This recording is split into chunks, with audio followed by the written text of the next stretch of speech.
Toma had never seen a space station as big as Orion Gate. It floated near the edge of the Andromeda corridor like a giant wheel of light and metal. He had been on ships before, and he had even worked on some colonies, but this was different.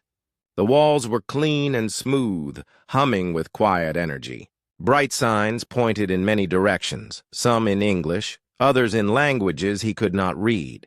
He held a small toolkit in one hand and a tablet in the other. His job was simple. Fix a navigation relay in Sector 7 and report back. That was it. He was not a soldier, not a diplomat, just a technician from Earth who liked solving problems with wires and circuits. As he walked through the long hallway, his eyes wandered. The station had more life than he expected. Strange plants in glowing pots lined the walls. Creatures from other worlds walked by, some tall with long arms, others small and furry. He nodded politely to a few, though they didn't seem to notice. Him. He looked back at his tablet. The map blinked slowly. He had taken a wrong turn. Toma sighed and stepped into another hallway. This one was quiet. Too quiet. There were no engineers, no signs, and no noise except the faint hum of the lights. He stopped at a large silver door with a smooth surface. There was no label, no warning. He tapped his tablet again. The map had frozen. "This must be the way," he whispered, more to himself than anyone else. The door slid open without a sound. Inside was a room unlike anything he had ever seen. The floor was made of glowing blue glass. Pillars of crystal reached toward the ceiling like frozen waterfalls. In the center was a high seat, no, a throne, and sitting on it was someone not meant for human eyes. Her skin was silver, smooth, like polished stone. Her eyes were large and deep, like dark oceans with stars inside them. She wore a crown of light that hovered above her head. Long robes flowed around her like water, yet never touched the ground. Toma froze.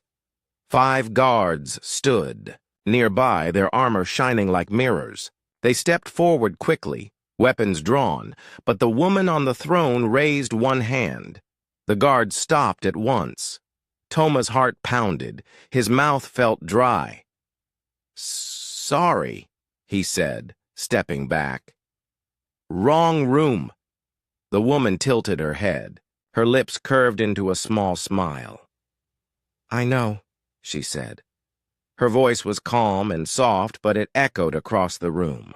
It was like music played by wind and water. It made Toma stop moving, though every part of him screamed to run. "You knew?" he asked, eyes wide. "But I wasn't trying to come in here." "I know," she repeated. Silence filled the chamber. The guards looked confused. One of them shifted uncomfortably, gripping his weapon tighter. Toma took another step back. "I didn't mean to enter this place. I'm just a technician. I fix wires. Nothing important." The queen stood slowly. She stepped down from the throne, one step at a time. Her robes glowed with soft light. As she moved, the crystals in the room changed color. Now blue, now green, now gold. She stopped a few feet in front of him. "You came here by mistake," she said. "But I was waiting for someone like you." Toma blinked. "Someone like me? You mean a human?" "No," she said. "I mean someone who walks into the wrong room and does not lie about it. Someone who feels fear but does not hide. Someone who speaks the truth." Toma looked around, unsure if this was a joke or a dream. "I should go," he said, "before I get in trouble." "You are not in trouble," she said. "You are in a story that has not been written yet." Toma frowned. "That sounds like something from a book." "Many things do," she said with a small smile. even the truth. She turned back toward the throne and waved a hand. The guards stepped back, their weapons lowered. The crystals dimmed a little, giving the room a warmer light. "What is your name?" she asked. "Toma," he said quietly. "Just Toma," she nodded. Toma. A small name. But sometimes small names carry loud echoes. He did not know what to say to that. "Do you know who I am?" she asked. "I think so," Toma said. "You're Queen Velai, ruler of the Zathari Empire." She nodded once.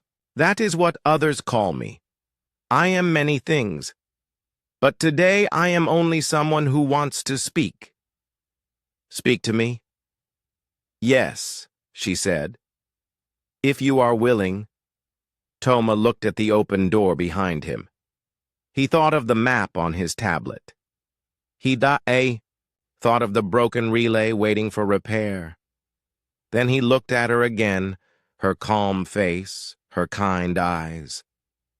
"I'll stay," he said. For a while, Queen Velai sat again on her throne. The room was quiet once more, but the silence felt different now, softer, lighter. And so the human technician who had walked through the wrong door by accident stayed.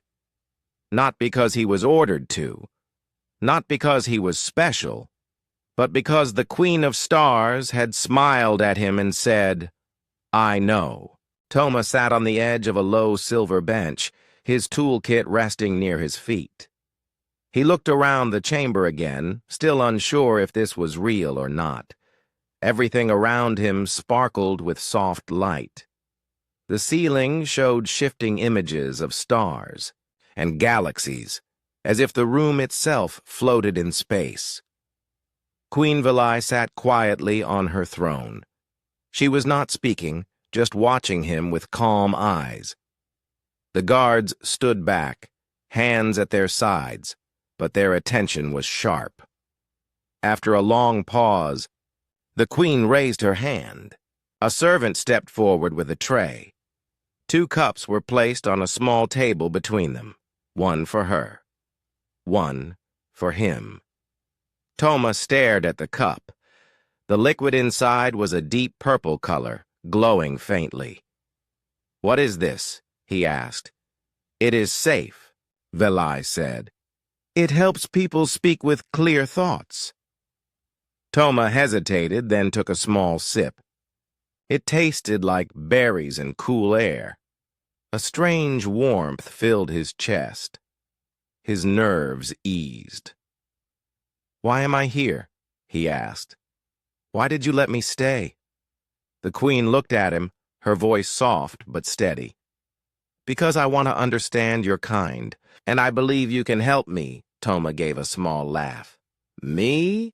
I'm not a leader. I fix things. I don't even talk much." "That is why I chose you," she said. "The ones who lead often speak with heavy words. I want someone who speaks simply." Truthfully, Toma nodded slowly. He still didn't fully understand, but he felt no danger, only curiosity. Velai leaned forward slightly. "Tell me what your people fear most," Toma blinked. "Fear?" "Yes," she said. "What keeps humans awake at night?" He thought for a moment. "Losing things, losing family, losing control. We fear being forgotten. We fear being weak. And sometimes we fear each other." She tilted her head. "You fear yourselves?" "Yes," Toma said. "Sometimes we make mistakes. Sometimes we hurt each other. We try to do better, but it's not always easy." The queen nodded as if she understood more than she showed. "And what gives humans strength?" Toma looked up. "Hope. Even when everything goes wrong, we hope it can get better. We fight to keep that hope alive." Velai smiled faintly. That is a powerful answer, she stood again, moving slowly to a panel on the wall. She touched it, and an image appeared. A map of space filled with blinking lights. These are the borders of the Zathari Empire, she said. We once ruled over many systems, but now we are losing ground. Toma stood beside her, looking at the map.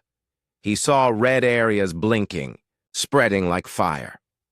What are those? Danger, she said. A growing enemy.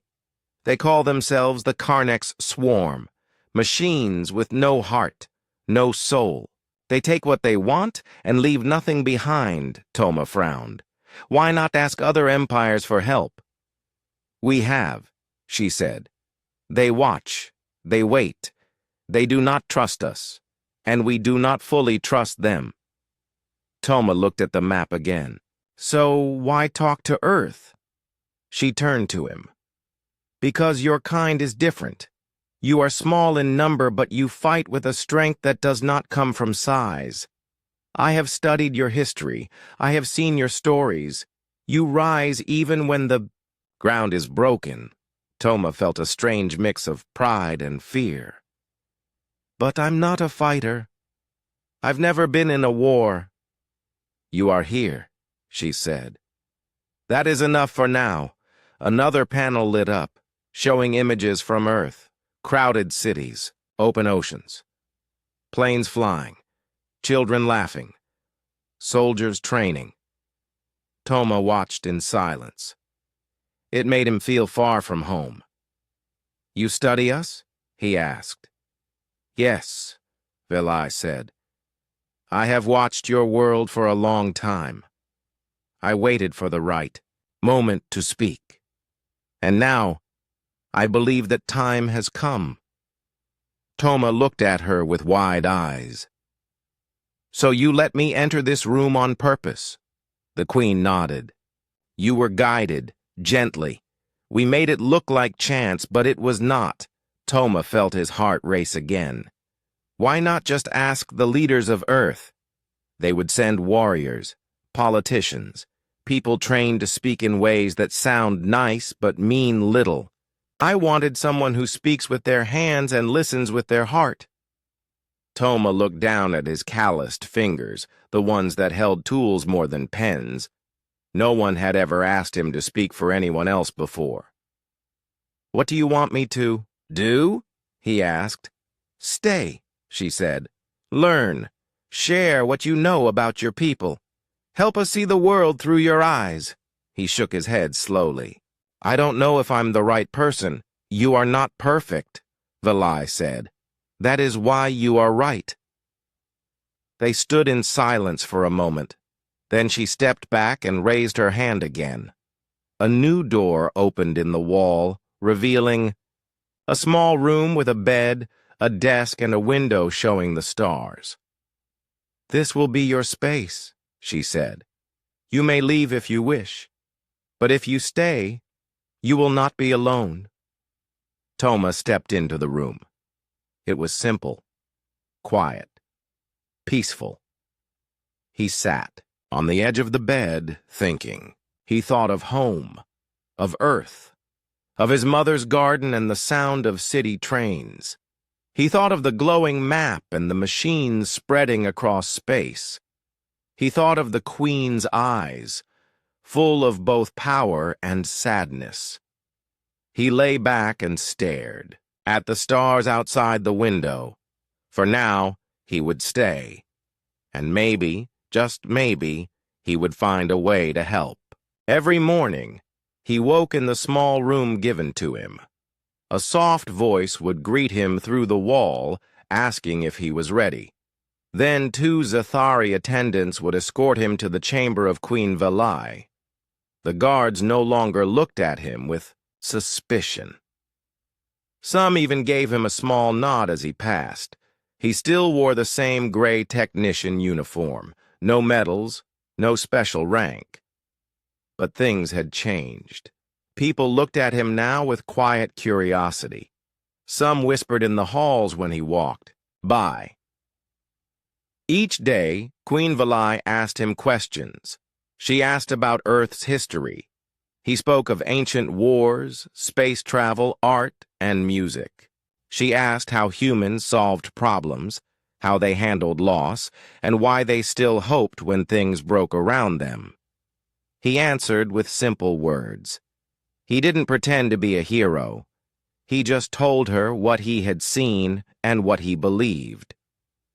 Today, the chamber was quieter than usual. No guards stood near the throne. The lights were dimmer. Even the stars above the ceiling seemed to move slower. Queen Valai sat alone. Toma stepped forward, unsure if he should speak. She looked up and gave a tired smile. "You look worried," she said. "I was just wondering where everyone went," Toma replied. "They are not needed today," she said. "This conversation is only for us." Toma sat down on the same silver bench he always used. He waited. The queen stood from her throne. She walked slowly to a glowing panel near the wall and placed her hand on it. The crystals in the room shifted and folded, revealing a hidden doorway. She motioned for him to follow. Toma hesitated, then got up and walked with her. They entered a narrow hall, quiet and cool. The walls shimmered like soft metal. At the end was a round chamber. Inside were floating shapes, strange machines, dark screens, and symbols he couldn't understand.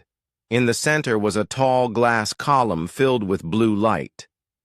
"This is the heart of the throne," Valai said. "It is not just a seat. It is a guide, a memory, and a shield. It holds the voices of rulers before me. Their thoughts live inside it." Toma stared at the glowing column. "So you hear them?" "Only when I ask," she said. "But lately, their voices have grown silent. Even they do not know how to stop what is coming." She walked around the column, her hand gently brushing its surface. "The Karneks are not like any enemy we have faced before," she said. "They do not fear. They do not rest. They do not listen. We have lost 7 outer worlds in the last moon cycle." Toma looked at the machines around them. Some were broken. Others flickered with weak light. "Can't your scientists stop them?" "Our minds are strong," she said, "but our thinking follows paths that are too straight. We build systems that work in harmony. The Karneks break harmony. They change too quickly. They turn our strengths into weakness." She turned to face him. "This is why I need human thinking. It is not smooth. It is not calm. But it surprises. It survives." Toma folded his arms. "But I'm not a strategist. I don't know how to win wars. You know how to fix what is broken," she said. "Sometimes that is the same thing." Toma took a deep breath. He looked at the glass column, then at the machines, and then back at her. "Do your people know you brought me here on purpose?" "Some do," she said. "Most believe it was chance. That is easier to accept." "And what happens if they find out I was chosen?" She looked away for a moment. "Then I may lose their trust," she said. "But it would not be the first time." Toma frowned. "Why take the risk?" "Because I believe in something beyond rules," she said. "I believe in the unexpected. I believe in small things making big changes." They stood in silence. Toma stepped forward and touched one of the broken machines. A cracked screen blinked, then faded again. He looked at her. "Do you want me to fix this?" She nodded. "If you can." He opened his toolkit and knelt down. As he worked, Valai watched him closely. Her face was calm, but her eyes held many thoughts. You asked me once what gives humans strength, Toma said as he adjusted the wires. I gave you an answer. Hope. But there's something else. She tilted her head. What is it? Toma smiled faintly. We don't like being told we can't do something. That pushes us harder. When we're told the odds are too high, we fight anyway. We don't always win, but we don't stop trying.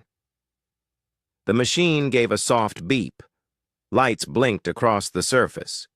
Valai's eyes widened slightly. You brought it back online. Not fully, Toma said. But it's a start. She walked over and touched the screen. A map appeared, showing a system under red alert. This was lost to us 2 days ago, she said. Now we see it again, she turned to him. Thank you, Toma. He stood up, brushing his hands off.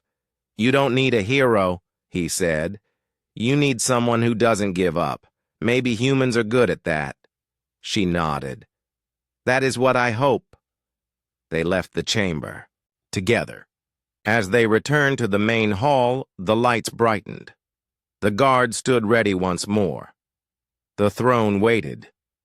Valai paused near the throne and looked at him. You are not a visitor anymore, she said. You are a voice in this room, Toma. Gave a small nod, and for the first time since he stepped into the wrong room, he felt like he belonged there. Toma sat at a long glass table with 3 Zathari generals. Behind them, tall windows showed the stars, quiet and far. In front of them, maps floated in the air, glowing, changing, full of red warning signs. General Kareth pointed to a blinking system on the edge of the map. They will strike here next, he said. We must move half the fleet to the outer rim. General Solon shook her head. If we do that, the center will fall. We must stay near the core worlds. Toma watched, in silence. He had seen these meetings before. They spoke calmly, but tension filled the air. Every decision felt heavy. Every delay cost lives. Queen Valai entered the room. The general stood. She gave them a short nod. Sit, she said. We begin. Toma looked around the table. He was the only human in the room. No suit, no title, no badges. Just a worn-out jacket and a clear mind. Valai turned to him. Toma, we are ready for your thoughts. The generals raised their eyebrows but said nothing. Toma stood and looked at the map. He saw red lights moving like fire across the screen. He saw blue dots shrinking one by one. What do we know about their pattern? He asked. General Kareth replied, They move fast and without warning. No emotion, no talks. They burn and move on. Toma studied the lines again. His mind was not trained in battle, but he had worked with systems. Broken ones. And sometimes what seemed random was not random at all. He pointed to 3 systems. These places look like accidents. But what if they're not? General Solon leaned forward. Explain. They're not important, Toma said. Not rich, not powerful. But they're connected by one thing, fuel routes. If you look here, they form a triangle, a trap maybe, or a test. The room grew quiet. Valai stepped closer. You think they are waiting for something? Or trying to see how you react, Toma said. You move your fleet one way, they learn something. You chase them, they study how fast. Maybe they don't want to win today. Maybe they want to understand you first. General Kareth crossed his arms. That sounds like guessing, Toma nodded. It is, but sometimes guesses open new paths. You've tried the same moves again and again. You expect war to follow rules. But the Karneks don't play by rules. Velai turned to the generals. What if we give them something unexpected? General Solon tilted her head. Like what? Toma walked to the center of the room and drew 3 new lines in the air. He marked fake targets, showing ships moving in strange paths, like they were lost or confused. We send decoy ships, he said. Make it look like we're unprepared. Let them think they caught us off guard. But those ships are empty. Meanwhile, real units hide in the dust fields near here and here. He circled 2 quiet zones near gas clouds. When they strike the decoys, we trap them from both sides. They'll be confused, not because of strength, but because we act outside their plan. The generals looked at each other. It's risky, General Kareth said. It's human, Velai said. And that may be what we need. Toma sat again, his heart beating fast. He had never led any army, but he understood machines, and the Karneks felt more like machines than enemies. If they were learning, then it was time to teach them something they didn't expect. 3 days later, the plan began. The decoy ships drifted near the outer system, lights flashing as if they were broken. They sent weak signals, making it look like they were fleeing. No strong defense, no backup. Toma watched from a small command center with Velai. She stood beside him, arms crossed, her eyes locked on the screen. They're moving, one of the officers said. Red marks blinked into view. The Karneks ships approached fast, sharp and cold. They're biting the bait, Toma said. The screen shifted. 2 Zathari fleets waited in silence, hidden in the dust. Their engines were cold, their weapons quiet. Now, Velai whispered. The ships moved like shadows from the dark. Lasers flashed. The trap closed. Karneks units turned, confused. Their formation broke. Some tried to retreat. Others moved in circles. Cheers echoed in the room. The enemy lost more ships in one battle than they had in a full moon cycle. They were not fully defeated, but they were shaken. Velai turned to Toma. You gave us a new way to see. Toma didn't smile. He only looked at the map. They'll learn from this, he said. They'll come back smarter. Yes, Velai said, and so will we. That night, Toma sat by the window in his room. Stars drifted by, quiet and distant. His tablet buzzed. A message from Earth had arrived. He opened it. We hear you've made some noise out there. Queen Velai requested full human cooperation. What's going on, Toma? He stared at the message for a while. Then he wrote back. Dark clouds of gas floated between the stars, thick and slow like underwater waves. This place was called Ether Drift, a dead zone full of silent storms, magnetic fields, and broken signals. Most ships avoided it. Few dared to enter. Those who did often never returned. But today, the Zathari fleet waited there in silence. Their ships were hidden deep inside the drifting gas. Engines were cold, lights were dim, not a single word was spoken over open channels. Every officer knew what was coming, and at the center of the command ship stood Toma, the human technician. He wore a headset and held a small control pad. Around him were high officers, generals, and even Queen Velai herself. The Queen looked calm, but her voice was firm. Is the plan ready? Toma nodded. Yes, all drones are in place. Human pilots are standing by in the outer shell. General Solon looked uneasy. We have never let outsiders fly in battle before. What if they fail? They won't, Toma said. They know the risk. They volunteered. And they've trained. For weeks with your systems. Another officer stepped forward. But they are outnumbered.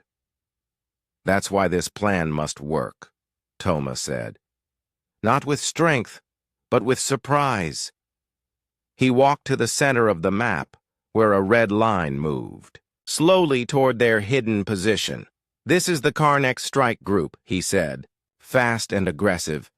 If they reach our command line, we lose the drift. After that, they'll have a path to 10 more systems. Velai stepped beside him.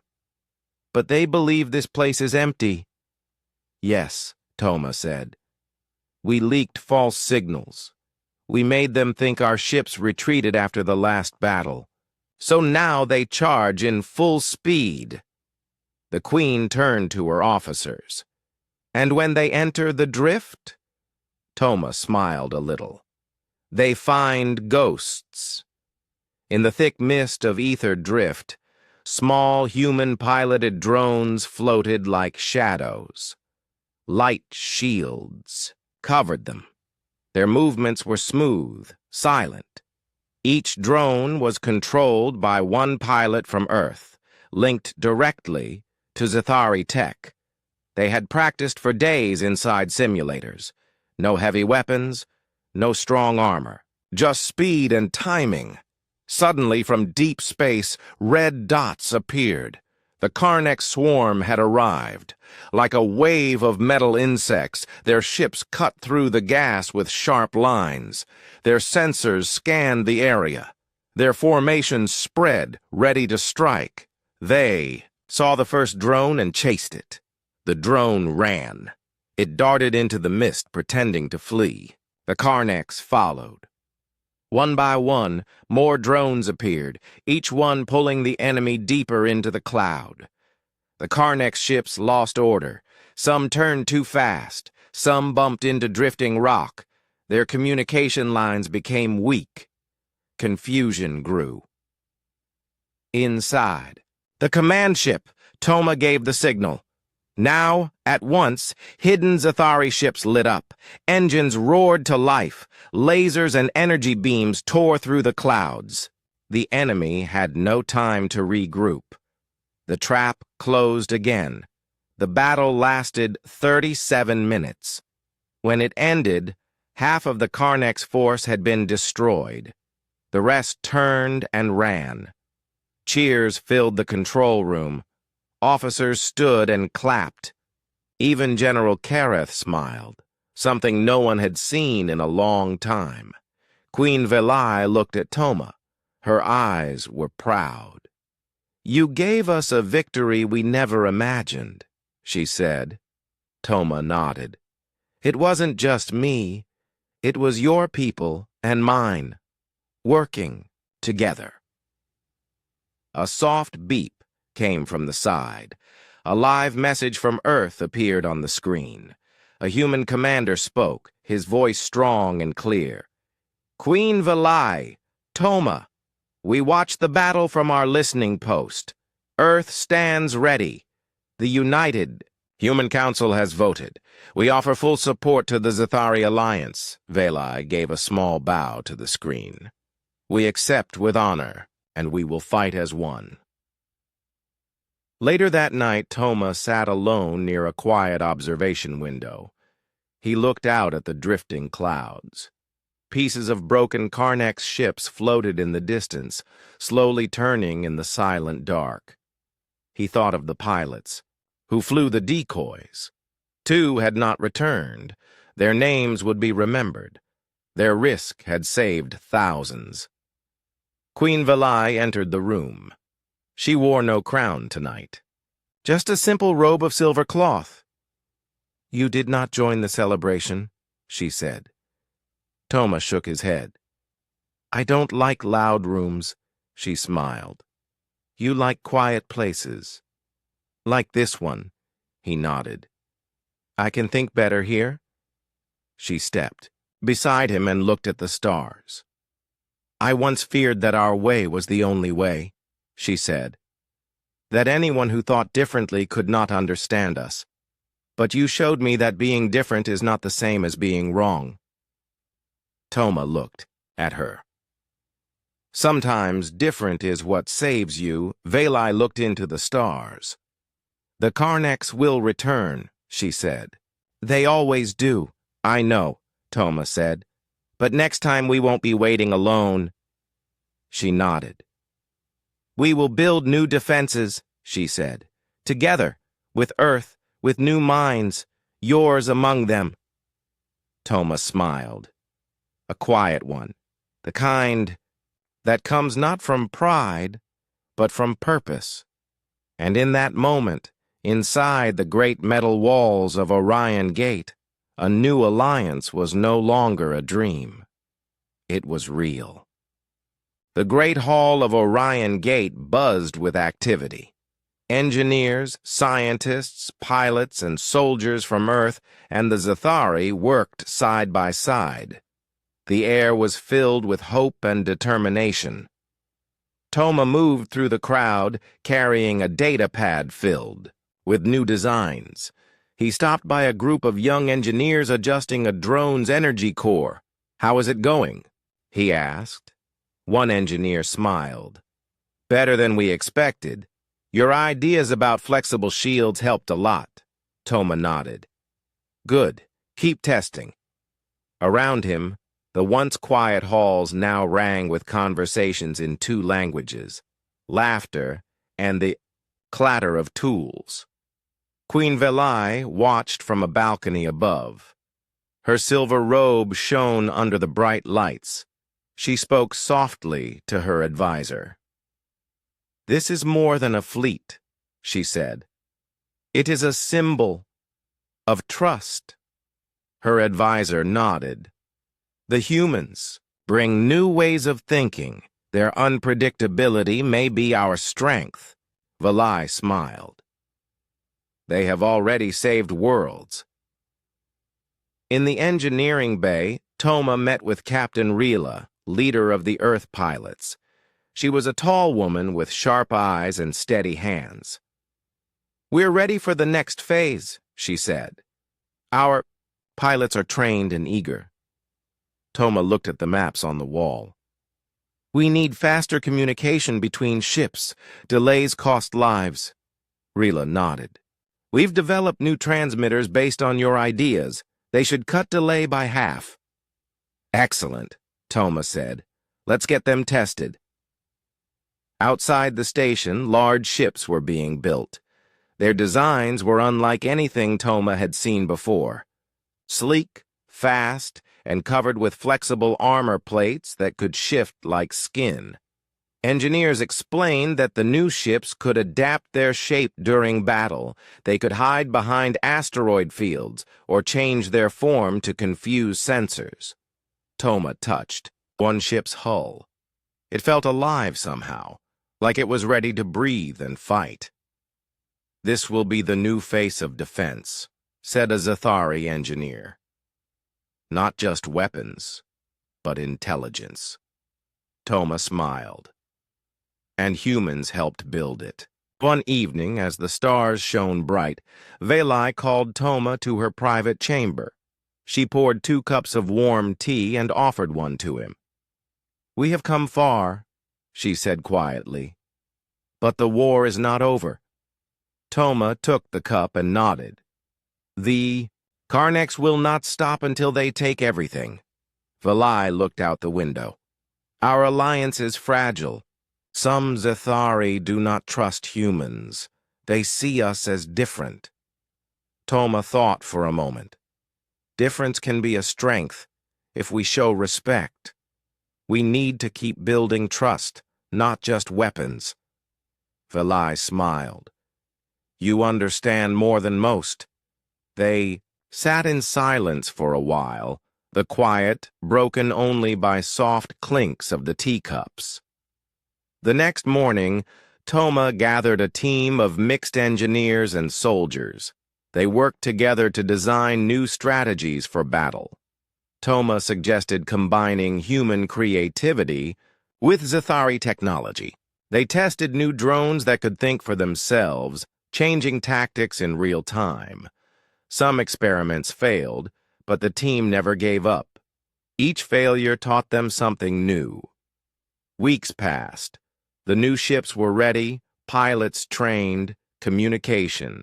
Lines were faster and clearer. The Zathari and humans shared stories, meals, and dreams of peace. Toma stood beside Queen Veli during a ceremony where the new fleet was named.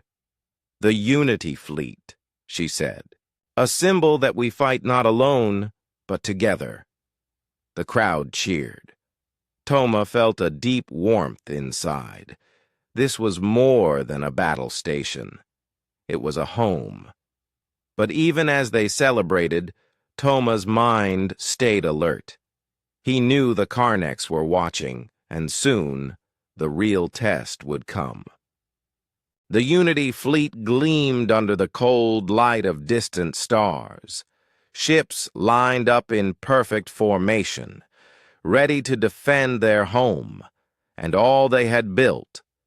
Toma stood on the bridge of the flagship, his eyes scanning the endless darkness ahead. The tension in the room was thick but calm. The crew moved with purpose. Their training had prepared them for this moment. Queen Veli stood beside him, her presence steady and strong. She spoke softly but with power. "This is what we fought for, Toma, a future, free from fear." Toma nodded. "The Karneks will come, but we are ready. We have learned and grown. They will not break us." Outside, the ship's sensors blinked bright red. Warning signals filled the air. The enemy was near. The Karneks' fleet appeared like a storm, dark and vast. Ships moved fast, their shapes sharp and cold. The battle began without words. Lasers cut through the void. Explosions shook the silence. Each side fought with skill and heart. Toma watched as pilots weaved through danger drones. Adapted in real time, attacks changed with every move. The Unity fleet was alive and strong. Queen Veli commanded with calm precision. Her voice carried hope and strength. "Hold the line. Do not falter, we fight for every star." Hours passed like minutes. The battle was fierce, but the Unity fleet held firm. The Karneks pressed hard but could not break the defense. Toma felt a surge of pride, watching humans and Zathari fight side by side, their differences forgotten. In this moment they were one. Suddenly, a massive Karnek ship charged toward the flagship, its weapons glowing bright. A deadly strike was coming. Veli looked at Toma. "We must act now." Toma nodded and gave the order. "All power to shields, prepare counterattack." The flagship shuddered as the blast hit but held firm. Drones swarmed the enemy ship, exploiting a weak point. The massive ship exploded into fragments. Cheers erupted through the fleet, but the fight was not over. The Karneks retreated slowly, leaving behind the wreckage of their lost ships. The Unity fleet stood victorious. Veli turned to Toma.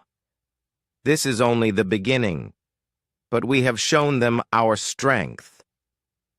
Toma smiled. "Together we are stronger than any enemy."